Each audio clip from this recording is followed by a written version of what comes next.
Bumpers or wheels? What's your weapon of choice in an on-track battle? I'm Matt Faulkner, and this is Overtime.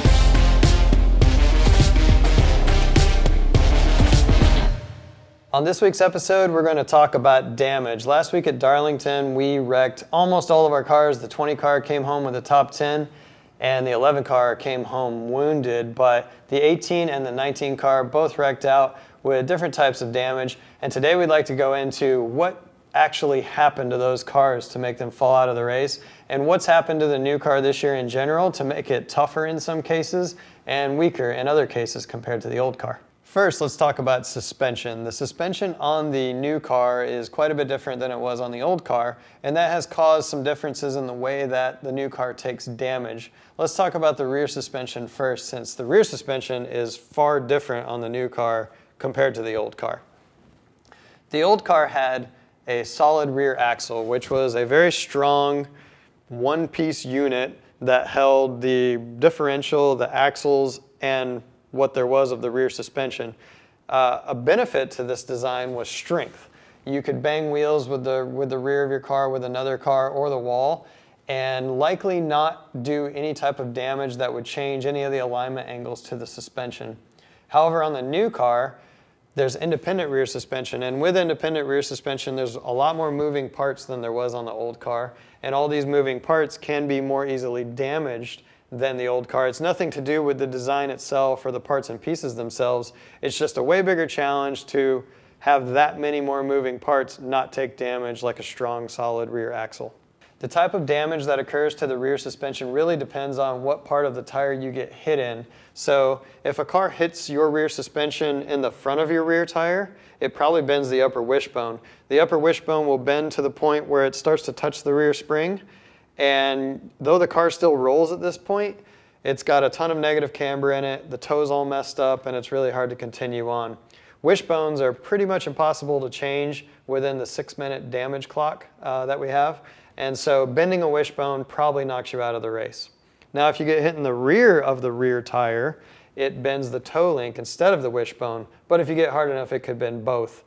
Toe links have been changed within the 6-minute clock already this year, and that is possible to fix. A bent toe link is hard to continue racing on because it adds a lot of toe out to the car on either side you get hit on, and it really has to be changed to continue on.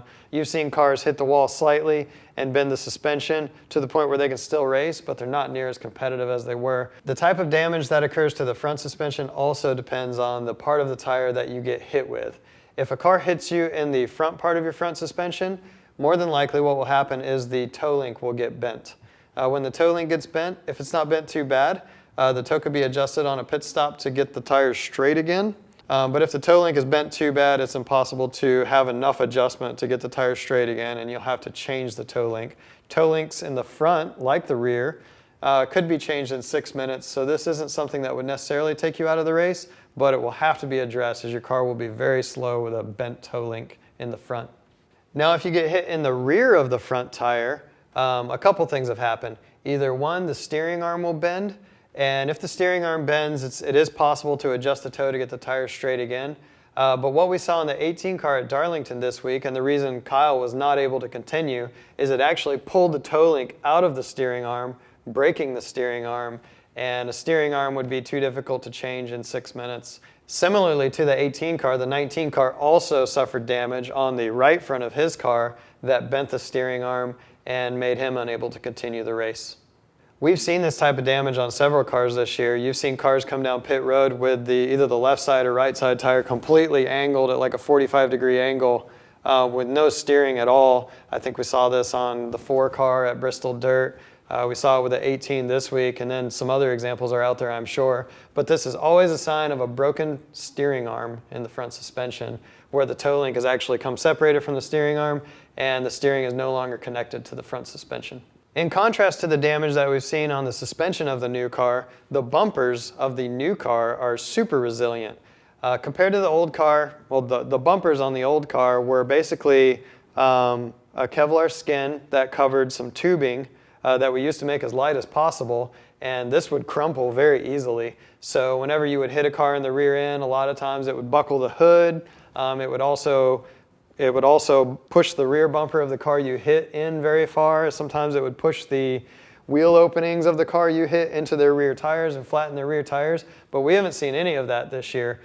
We see square contact with front bumper to rear bumper, and usually it doesn't cause any damage at all. In fact, we saw this at the end of the race at Darlington when Joey Logano hit William Byron in the back. The damage that was caused to William Byron's car was not actually the bumper-to-bumper contact at all. It was William Byron's car hitting the wall with the right side suspension after they made impact. The reason the next-gen bumpers are so tough is the construction of the bumper assemblies themselves. Even though the cars look very similar to the old car in bumper skin, they're very different underneath. So the next-gen cars have the bumper skin that you can see.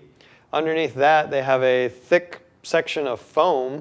The foam covers a big aluminum structure, and then behind the aluminum structure is the actual roll cage of the front and rear clips. So there's a lot of protection between the skin of the car and the critical components of the car, whereas there used to not be near as much of this, and that has made the cars way more resilient in bumper-to-bumper contact than they were in the past. So we've talked about a couple different areas of the car, the suspension and the bumpers, and how they each take damage.